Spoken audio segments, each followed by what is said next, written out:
dorky Jewish kid from Boca Raton, Florida, grew up around Boca Raton, Delray Beach.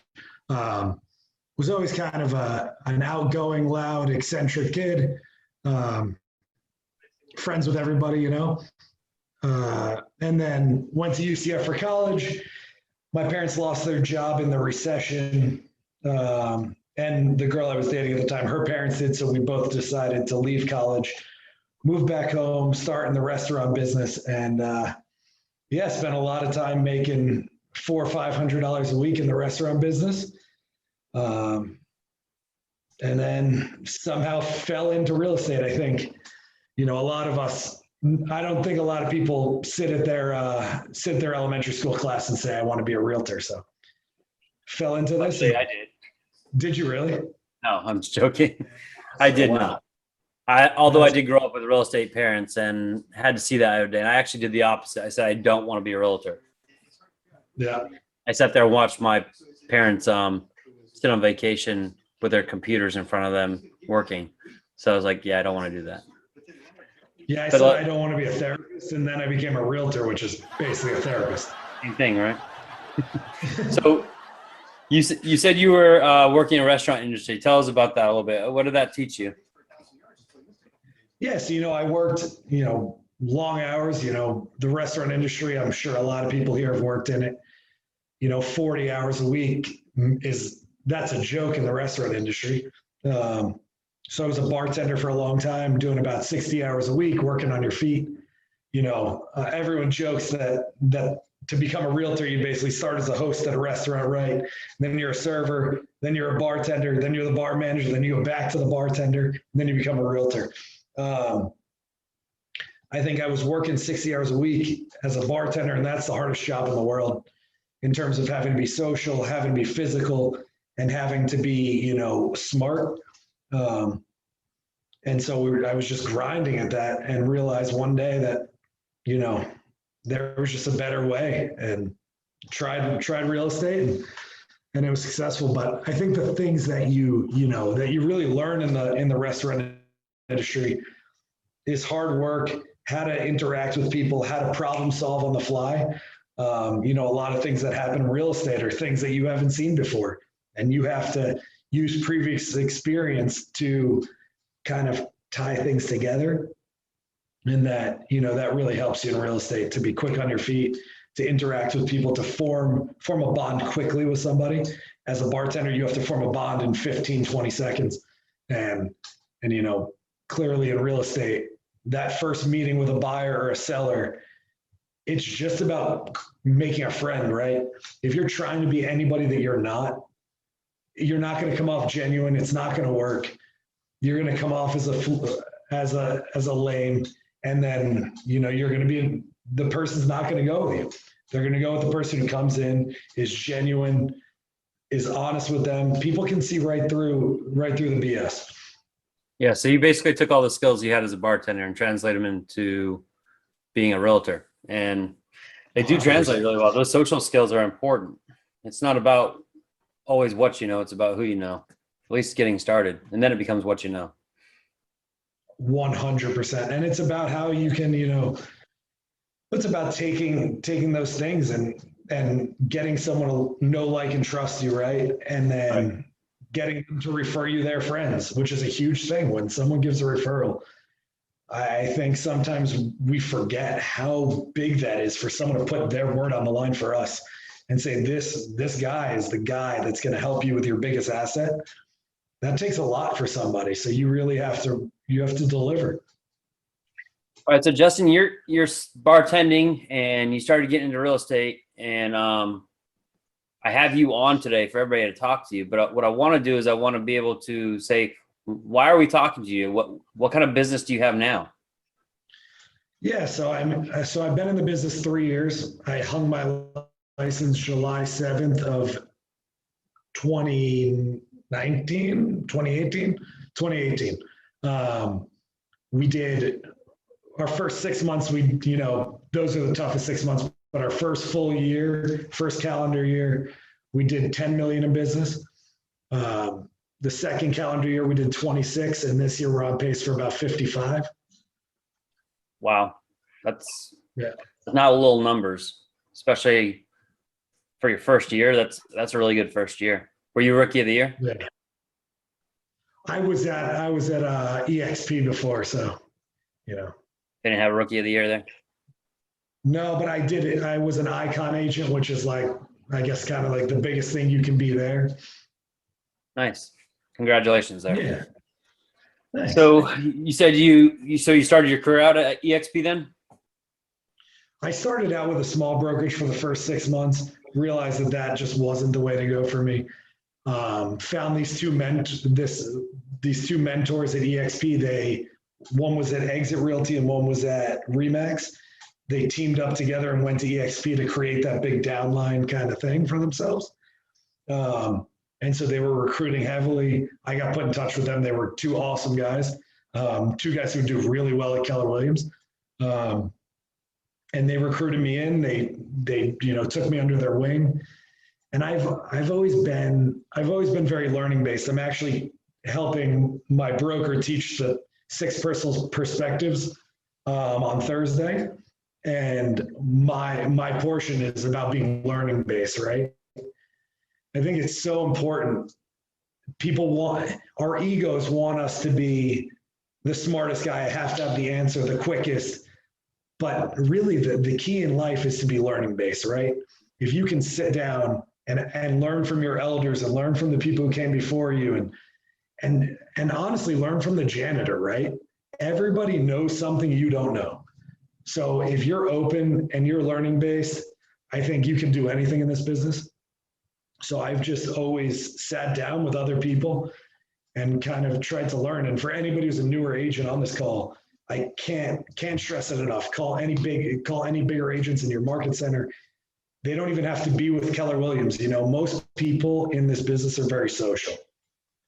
They're willing to sit down with you, have a coffee, as long as you're willing to learn and use that learning, then they're usually willing to share. It's funny because listen to you talk, and we've done this. We're in July now, so we've done at least this is our 7th Take Command this year. So during this process, we've talked to all these keynote speakers, and they all say the same thing. It's all about being learning based. I mean, last one we had Matthew Goldstein here. He was the same way, saying it's all about staying learning based and knowing that you're not the smartest person in the room, and that you just have to be willing to adapt to your surroundings. Yeah. So in terms of Matt Goldstein, so he's in the same market as me, not in the same market center. Right. But we grab coffee once a month. We're really close friends. He's about 5 years older than me. So he's one of those people who's mentored me on how to create the team, how to do all those things. We now have a team of 7 people. We have an ISA, a buyer's agent, a listing coordinator, a guy who takes our listings, a transaction coordinator, and an admin. So, Matt's been an incredible mentor to me. And to speak to Matt, right, he learns from me every time we sit down. He's not condescending. He doesn't come from, he's been doing this for 15 years and I've been doing it for 3. And still every time we sit down, I can tell he's learning something from me. He's really like trying to see what I'm doing and say, okay, I can implement some of that. And that's, a lot of people would be like, I've been in this business 15 years. You've been in 3, there's nothing you can tell me. But that's not true. I can learn from everybody on this Zoom call. If they were talking, I would learn something that could impact my business. Actually sounds like a nice coffee conversation for us to have maybe in December. Maybe have you, him, and a couple of other people back, and we just talk about the same stuff. Yeah. And see what comes out of it. Maybe let everybody ask a bunch of questions. What do you think? You think that sounds good? I would love that. That would be awesome. Just it's fun to share all those different personalities. So many people. Yeah, 100%. Matt does it totally different than I do it. He still takes listings. I don't take listings, but I still do a bunch of buyers because I just really like buyers. I'm a sadist. I don't know, especially in this market, but to me, it's fun to go look at houses. So I still take out a few friends. Awesome. So I want to come back to that in a minute, but I want to make sure we finish telling the story. So you went to EXP, and your first year, again, how much did you say you did your first year? I think we did about 9.6 million. Okay. So how? I mean, that's That's not easy. Your first year, um, I remember my first year, I'll come out and say I did 2, but I was also part-time. I did 2 lists. I did 2 units. That was it. My second year I went full-time and I did 12. You did 9.6 in your first year. I didn't even come close to that. So how'd you do that? so so day one, I wrote down every phone number and name in my telephone. I wrote down every phone number and every name, and I sat at a coffee shop with a yellow notepad, right? And one line had name, one number. The next one said email address. I didn't have their email address at the time, but I wanted to get it. And the next said buying in X amount of time or selling in X amount of time. And so I had a place to write that. And then I had a place for notes on the right side. And I just sat there and I dialed every single person in my phone. Listen, I'll be honest with you, I'm human. There are definitely 20% of people I skipped, 100%, but I called 80% of those people. And I just said, hey, I know we've had this friendship for a long time or whatever, or we've only known each other this much, but I'm starting in real estate and I just want to let you know if you need anything, a rental, if you have any questions, I'm here for you. No pressure, but I'm here and I would love to be the one to help you. And then I went on. So then from there, I went on social media. Hold on, Justin. What was the response to that? How did the response come from that? I mean, imagine someone being rude to that, right? Like, Yeah. How could someone calls you and puts their heart on the line like that? I think everyone knows what kind of stress, how hard that is to make that phone call, that anybody picking up that phone call is going to be receptive. We all make it such a mountain in our heads that, oh my God, these people are going to think I'm soliciting them. Listen, please do not call all your friends and say, do you want to sell your home right now? That is soliciting somebody. But to say, I'm here for you as a resource, and I'm going to learn everything I can to be the best resource for you, that's something you can hang your hat on and everyone is going to respect. Is there anything else you did while you're doing that? Did you offer anything up? I didn't. I just didn't know to at the time, but maybe like a free home evaluation or something like that could have been good, or just, hey, I have a list of vendors from my broker if you need a painter or anything. Always just proving that you're a resource in the moment might have been nice. But I've had so many people even, 2 years later say, I still remember you calling me. And at that moment, I knew if I ever needed something in real estate, you were the person I was going to call.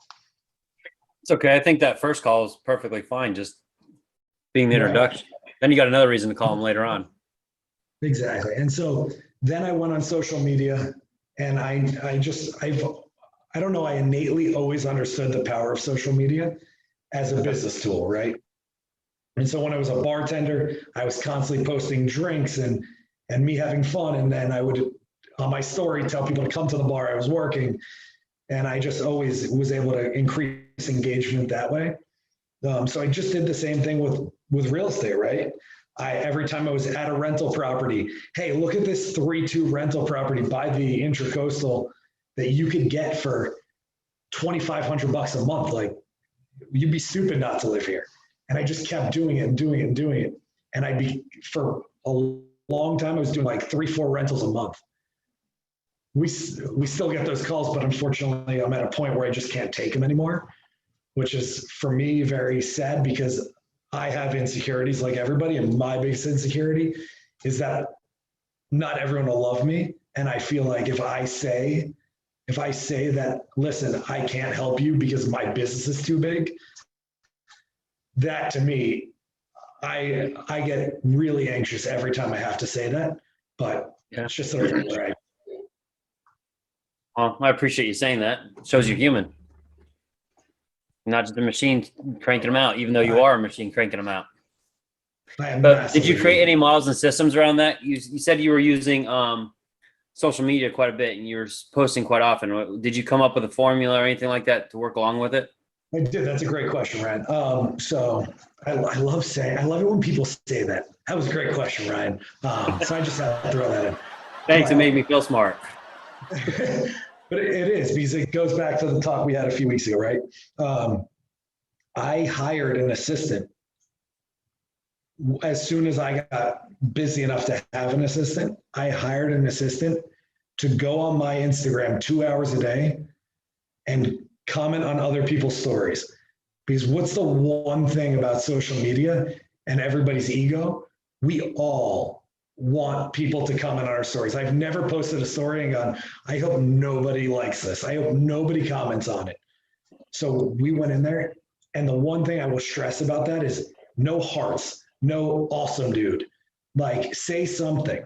Like, if it's a picture of someone's, I just posted, I got these new Ferragamo lizard shoes, and I posted it, and everyone liked it. But if I saw that, I would say, dude, those are the most awesome shoes ever. Like, where did you get those? You know, engage somebody in conversation on social media. So why no first hearts? You said, you don't like hearts? Listen, I love hearts. I think they can be in your comment, but I think not just, if it seems like you're taking the easy road, that takes no effort. People know how much effort something took. That's why none of us like robocalling, because we know it took no effort. We know you just, but if someone calls you and they provide value, that took so much effort. There's something called the Taylor Swift principle. Have you heard of it? No. Okay, so Taylor Swift did this thing that's really cool. People would say, hey, Taylor, will you come play at my birthday party? And she would fly there and play at someone's birthday party with just 30 people there for a 12-year-old girl. And that went so viral because the amount of work it took, she could never have expected something back from that, right? She had to fly, get in a hotel, play music. She's got the opportunity cost of that for her is massive. But she knew that going above and beyond like that would go so viral that it would make her like infinitely famous. And that's one of the ways that she really like took off, is because she did things that no one else would do. So, you know, another thing we did, so getting back to my story, right? I like that. That was a good story. I might have to steal that sometime. Yeah. Getting back to my story, right? So I think everyone wants to know, so how did you start selling homes, right? So here I'm doing rentals, I'm on social media, but it doesn't matter if you don't have a listing, right? And we all know listings are the greatest leverage you can have in this business. That's clearly no secret in this market. So the second I got a listing, I put out 50 open house signs with my face on them. I lost money on the listing, but I bought open house signs, got my face on them, really big. I put balloons on all of them. I door knocked, I called, I sent out mailers. I literally lost money on my first listing, and it was like a $270,000 listing. It wasn't small. But through that, I ended up, I now sell 50% of the houses in that neighborhood because everyone saw how hard I was working in my beat up Honda Fit. And I just, every weekend, because that was the time when you had to do more than one open house, you know? Remember those days? So we had to do like 3 open houses, I think then. We did it Saturday and Sunday for 3 weeks. And everyone saw how hard I worked. So another guy came into the open house. I sold his house. Then another guy was like, man, I've seen all your signs. It seems like you're killing it. Like, he doesn't know I've sold 2 houses. I sold his Exceptions, everything. House. Oh, 100%. So then I sold his mother's house and then his house. Now I've sold 4 houses in a neighborhood in 3 months. And from there, I just tripled down, you know, and always the same effort, right? The same 50 signs. Now, do I do the open houses anymore? No. But the person who does them, listen, if it's a Saturday, we have Chick-fil-A there. We have, you know, we go above and beyond, we spend more, but that's the Taylor Swift principle, right? We just do things no one else would do. I mean, I know a lot of people have seen the red carpet open houses. We're doing the red carpet with the stanchions and the flags, and we had a pizza truck at our last one. We give away charcuterie boards at some of them. Like, We have live music at a lot of our open houses. Did you start that from the very beginning though? No, I could not afford the pizza What truck did it and look? the live music. So what did it look like at the very beginning? So at the beginning, it was just, a lender brought food because you can always get a lender to bring you a tray from Publix. 50 open house signs, the 100, 200 calls, the door knocking at least the closest 40 homes. It was all that stuff. Okay, great. So were you strategic or were you all over the place when it came to your lead generation? You were calling people on your yellow notepad like this. You were sitting there using one of these, writing down numbers, and then you were calling people. You were doing open houses, but you were doing them big. You were using social media and you were commenting on people's stuff. What else did you do? Anything else? I basically tried to pull every lever there is in this business, and then just gone with the ones that work, right? Like I've tried calling expireds and FISBOs. It just isn't my style. I know I saw Chris Cusimano on this call. We talk about it all the time. I can't cold call. I hired a guy to cold call. He loves it. That was smart. For me, I can't do it. But yeah, and then why did you do that? That you brought up a very interesting point. You said you went and hired somebody to do something you weren't good at. Well, I mean, Keller Williams talks about it a ton, but the first thing my MAPS coach told me is he said, if you don't like something in your business, stop doing it, hire it. If it doesn't make sense for you, just hire it. It's gonna, if it makes an ROI, if it makes sense, hire it. Can we talk about that a little bit though? Do you just throw cash at stuff? No, you have to. The wrong idea out there that we're just saying throw cash at something and that'll just make your business explode. Honestly, I am stupid enough where that's what I do. And it's still a hindrance in my business at times, but it helps me at least find the thing that works. And then I can evaluate and cut the things that don't work. So in terms of, we do a lot. I just spent $8,000 in promo stuff, all different things with our logo on it, wine cups and all this stuff. And I realize now that was dumb. Like, I'll pass them out at open houses, but at the end of the day, it's only got to get me one piece of business to be worth it. Because the lifetime value of a customer is, at least 20, 30,000 bucks. So the 8,000 I spent will pan out, but those things you can track though. So that's the key there is you can track that. You can see what you're doing, what you're not doing correctly.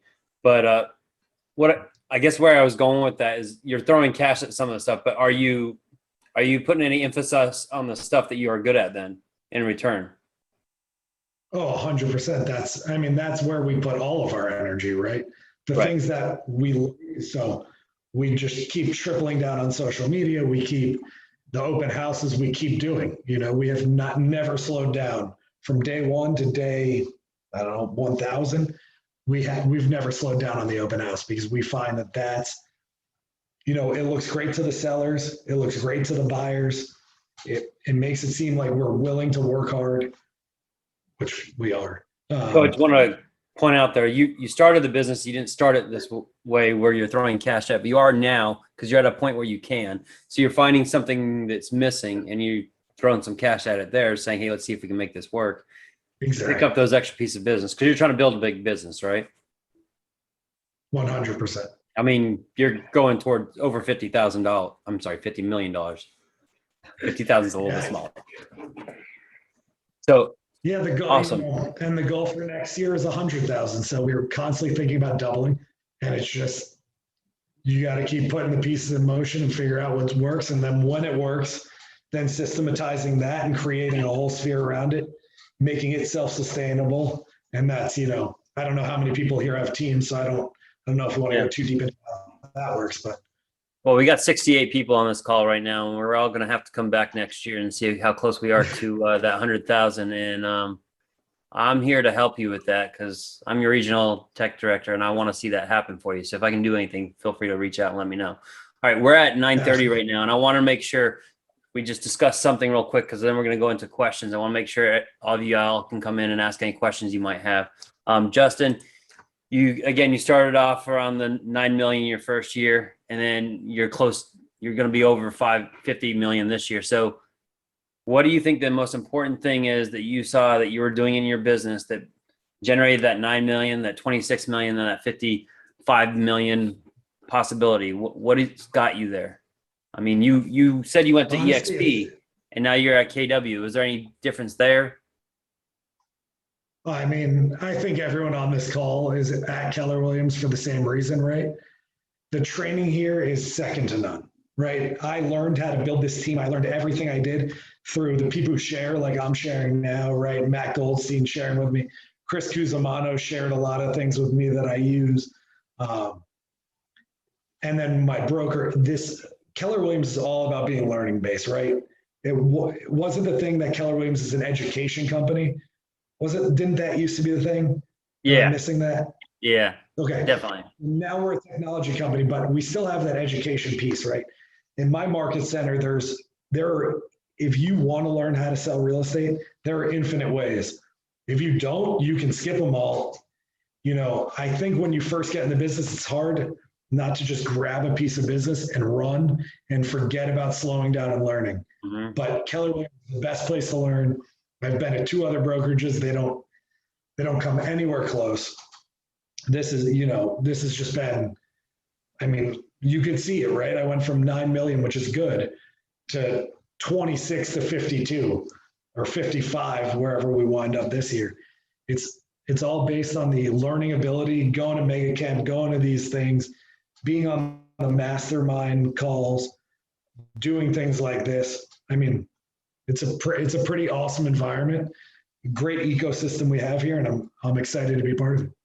So I hate to put you on the spot, but you said you're at EXP. What made you make the decision to go from EXP to Keller Williams? What attracted you? I think a lot of times in our businesses we get stagnant. And at every point I get stagnant at Keller Williams. Keller Williams has something to push through that plateau. When I was at EXP, they're just not, I never want to bash another company. They're just at that point, I don't know, that was a year and a half ago, but at that point, there was nothing to push me through to the next. All I had was the 2 people that trained me. And as soon as I learned everything they had, all their knowledge, I was out. At Keller Williams, you have just infinite people who are so much smarter than I am that can help me grow. So anytime I need to make a shift or a pivot in my business, there's infinite ability here to do that. I'm going to be greedy. I'm going to ask you one more question. You just said that your goal is for 100 million next year. You got any long-term goals? Like, do you have any aspirations to maybe go into expansion or anything? I don't. I have not thought that far yet. I've thought about doing it in Asheville. I really like Asheville, North Carolina, so possibly expanding to there. But my whole goal about in real estate is, I think, we preach here that it's what, God, family, business. Am I getting that right? Yeah, that's my favorite. So for me, this is all for my family, right? I only have a fiance at this point, but I can't wait to be like Chris Cusimano and have my 4 kids and be at every soccer game. So for me, I build a big business so that I can be a good dad, I can be a good husband, I can be a good son and brother. I think we have to remember what really matters. And if you stick to those core values, and if you really stick to helping people, think in every minute about helping that other person. If you ever think about your commission, you've gone the wrong way. And we all do it, right? Because we all like money and we all got into this to feed our family. But remember to think about the client, remember to think about your family. And I think those core values really help you infinitely in this business. I agree. I completely agree. I say the same thing when I go. My part of my business was networking. I love networking, similar to what you did. I mean, being at the bar or the restaurant, that's a form of networking. You were there networking with all the people who were coming in. It was kind of forced, but being authentic and being yourself and not trying to beat them over the head with your real estate stuff is what you were saying before, which I completely agree with. And being actually interested in who they are and what they are about. You'll get your clients a lot better that way. And I appreciate you coming on. We got some questions here I'm going to go into, okay? Thanks for having me, Aaron. All right, so the first one I have is by Mary Elizabeth here. She's saying, what is your favorite social media platform? I just use the ones that I'm good, that I have natural inclination to, and that I feel like I'm good at.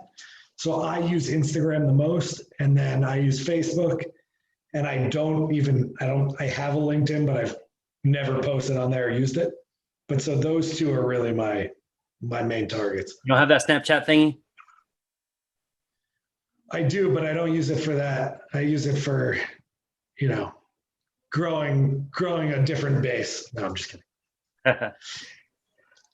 All right. So let's see. Lola says that God Family Business was the greatest pull. And when I came, I saw the awesome environment and learning and the people's heart to serve and support. What a better way. Thank you, Justin. You're an inspiration. I appreciate it. Thank you so much. Mark says, thanks for sharing. Anybody else have any questions they want to jump in? We'll open this up right now. So you can either put it in the chat or you can raise your hand. We'll go ahead and bring you in to ask.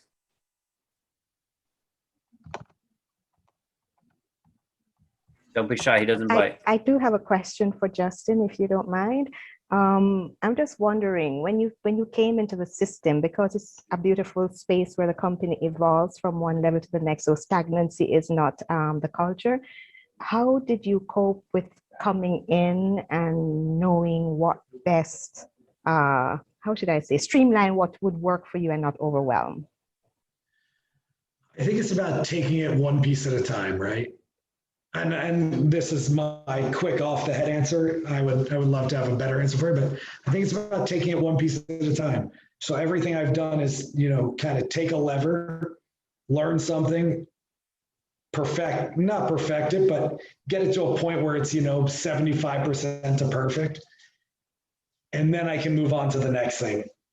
There are infinite things you can do with your day in real estate. I think everyone here knows or has been preached this, that time blocking, super important. Make sure you know what you're doing with your day. Wake up with a purpose. And if you do that, I think you'll be in good hands. Chris has a question for you. Go ahead, Chris. Look at this handsome man. You're muted. Chris, you're muted, brother. Look at that, rookie mistakes. So there's this thing, it's called Zoom. There's a button in the bottom left-hand corner. Oh, that's new to me. Hey, good morning, guys. Hey, Ryan. Hey, everyone. Hey, Justin, great job today. I do have a question for you. We're both building our businesses. We spitball back and forth quite often. One thing I'm leaning towards with my team as they're getting ramped up in the way we typically do business, you and I, SOI, is buying leads. I have never bought a lead before. We're trying it out. Have you tried that out for your team yet? So we bought a bunch of Zillow leads when we brought our newest buyer's agent on, and we've probably spent $2,400 on it, and we're about to close one deal for about $200,000. So I guess it broke even, but not really. I've never found that buying leads worked, but I know a lot of people have built huge businesses off buying Zillow leads, Yeah, I've had conversations with several mega players in the KW world, and a lot of them do. A lot of them, that's their main business model. The way you and I do things is pretty unique. So with that said, if you were advising an old guy like me in my team, what would you say? You have a great idea, grasp of how we do things. What would you recommend that if you came in, replaced me, what would you tell my team? Loaded question, I know.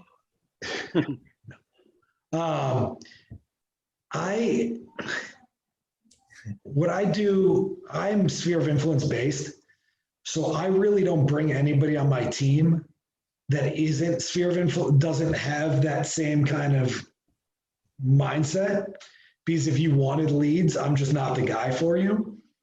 You can have some of my sphere of influence leads, right? But I don't have a way of generating better leads.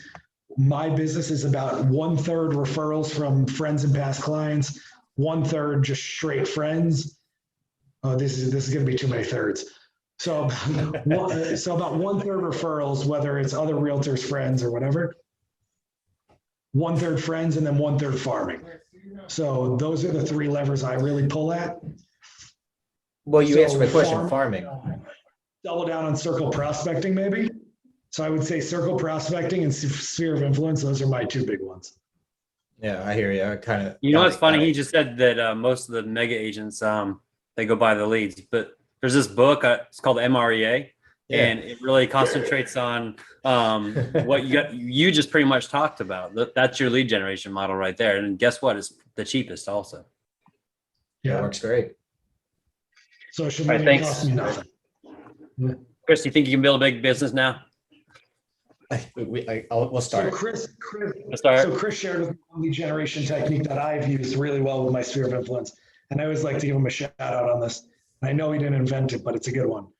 You can see on your Facebook whose birthday is coming up like 10 days ahead of time.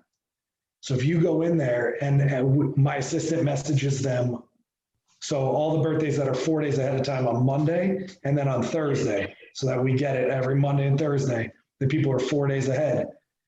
We message them, hey, I see your birthday's coming up. I was just thinking about you. We want to send you a gift. And we send them a $5, if they give us their address, we send them a $5 gift card. And that way we've gotten 50% of our database's address. And now this year we're doing it with emails. So we've gotten about 75% of our database's emails this year. So now we can just stay in front of them that much more. And now we've taken their addresses and we sent them a magnet of us, of me and my fiance, and our phone number at the bottom to put on their fridge. It's really small. It's like maybe this big. And now they have something that can stick on their fridge, and it's kind of funny. So I got a couple Great more ideas. questions, but before we go into those other questions, Justin, I wanted to point out, you and I had talked before, and I said I didn't want to throw Command up all over everybody. I wanted to have a business conversation on this. Yeah. But Command is part of your business, right? yeah, so the way we use Command, right, is that's our database, right? We have everything in Command. We have every person who's ever been in my phone or any phone of anybody on my team is in Command. We are working our tookuses off to get their email addresses, their phone numbers, everything we can find on them. And then we use that, right, to drip on them, the 36 touches. We're working on starting to do more giveaways and more client event things to be able to touch them more. So we use Command. Right there, you were just talking about birthdays. You have a birthday smart plan in there that you could utilize, which does exactly that. It tells you 5 days before the birthday, send out a written letter or a written note. And then also you can fall back up and do the birthday thing. So there's a smart plan right there. That's what I was thinking about while you were talking about it. So that's how we had to get their birthday. And now that we have their birthday, they're all on a birthday smart plan. Right. Beautiful. 100%. So you're actually running a big business, a $50 million business plus in Command. That's what we're doing. Yeah. All right. You heard it right there. $50 million Yeah. business in Command. Because I hear people say you can't do it. She's sitting 2 offices over working on my Command right now. All right. So let's not lie. Is it frustrating sometimes? For her, yes. For me, For her, yes. Got it. Now, but most of those frustrations can be worked out, right? 100%. Yeah. We're always working towards it. So we're good. And hopefully here recently, it makes it even easier because we did just release the team's portion of campaigns, which should make those emails and stuff a lot easier for them to send out. So that, and also doing your social media, you can kind of combine your social media now so that you or the admin on your team can be posting for you instead of it going through your account. Exactly. So that's a big plus. All right. So a couple more questions are in here and then we'll be done because we're going to take a break before we go to the next session. Ariel is asking, what is the one thing you would suggest? And make sure he capitalized one thing for a new agent to do to really help them start on the right path. I am doing 2 things. 2 things you should be doing simultaneously: learn and touch people. Whether it's real estate is all about touching people. try and do it appropriately, but whatever way you got to touch them, touch as many people as possible. Love it. Next question is from Mary Elizabeth. And what features do you like or use best on command? So we use the campaigns, the home anniversaries. So that's pretty much the only part of the business in command I still do is I call on the home anniversaries, I call it the closings, and the rest is taken care of by my admin team. But so I like that I get a notification, 2 days before it's been their year anniversary, and I can call them and send them a present, and So I'm constantly learning as well. And for me, learning when I'm teaching people the anniversary stuff and all, they hear me, but they don't hear me. You're a different voice. So you tell them when you're doing your anniversary, what are you doing? I mean, when those dates come up, the birthdays, the anniversaries, what are you specifically doing right there to get their attention? Yeah, so we really realize the value of a client, and it's especially someone who's had an experience with your team already. It's one thing for somebody who's never worked with you to refer you, but when someone's like, this guy sold me my house, I love it, you should work with him, that referral is worth so much money. So on everyone's home anniversary, we actually hand deliver them some personalized present, as granted that we sold them a home close by. So we will deliver a hand gift so that we get that personal time with them again. We can ask for referrals. We're big on asking for referrals. People like to shy away from it, but you just help this person. They would love to help you. There are very specific times to ask, right? But if you ask in those right moments when they're in your palm, take advantage of those moments. I mean, I'm a realtor and I own a home, and I still like to know what my property value is. So seeing that property value show up every year around the same time is kind of nice. So that's a great gift to give. I heard there's a guy who sends a CMA at the beginning of every year. He sends all his past clients a CMA on their house, which I think is awesome. I don't know that I'll have to put that system in place. There is no try, there's only do. There you go. And I do it for every time their home anniversary comes up. That's what they get as a gift for their home anniversary. It goes in the mail. They get that CMA we've done on their property. Look how much equity you've built in your home. This is probably the smartest decision you've made. I love that. All right. We're going to try and get these last two questions out real quick. Person wants to go back over that script you used when you were a new real estate agent that you used to call people with. Yeah. So it's really simple. Remember to just always come from the heart, especially with scripts. Conversations. We're going to use conversations. Exactly. So that's the key, right? Is we just hired an ISA, and he, we hired him because he had the same mindset around cold calling that we did. You call, you have a conversation. You're not calling to close. You're calling to open up a relationship. I compare it to first dates, right? If you go on a first date and your goal is to close on that first date, your intentions are all wrong. It comes across wrong. It's not going to work out. We're here to create a relationship. We want to marry you. We want you to be our realtor for life. So make sure that any conversation you have with a client, listen, there are some times when closing is necessary, but they're very rare. So make sure especially on these initial calls, that the script is something like, hey, I just got my license, or hey, I just switched to Keller Williams. They're very learning based. I really, I'm about to absorb a lot of knowledge and I would love to share it with you.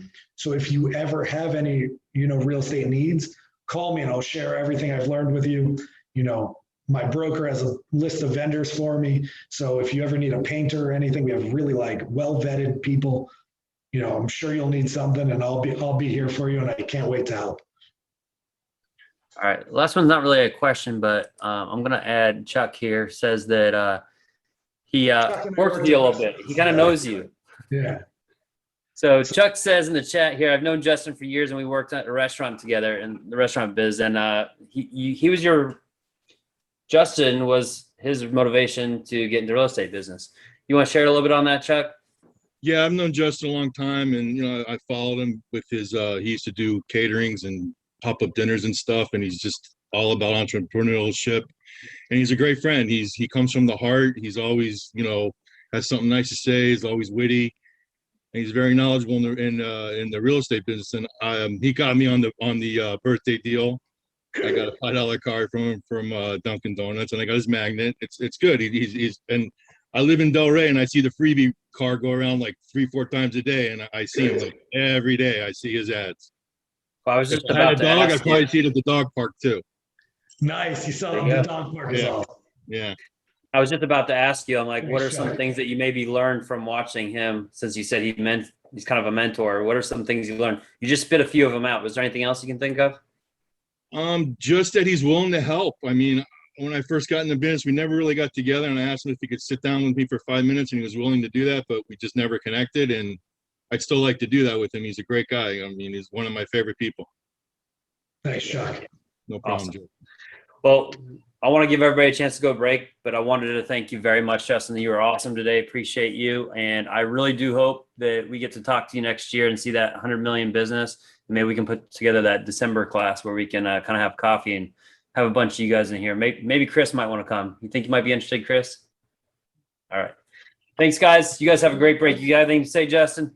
Yeah, I just want to say thank you for having me on, and I'm proud of everyone who came on this, because taking 45 minutes of your day, a lot of people aren't willing to do that. So it's pretty cool of everybody to take the time, and smart of you, right? To take the time, learn from other people. Make sure that you keep doing this, because this is the way you win. It's about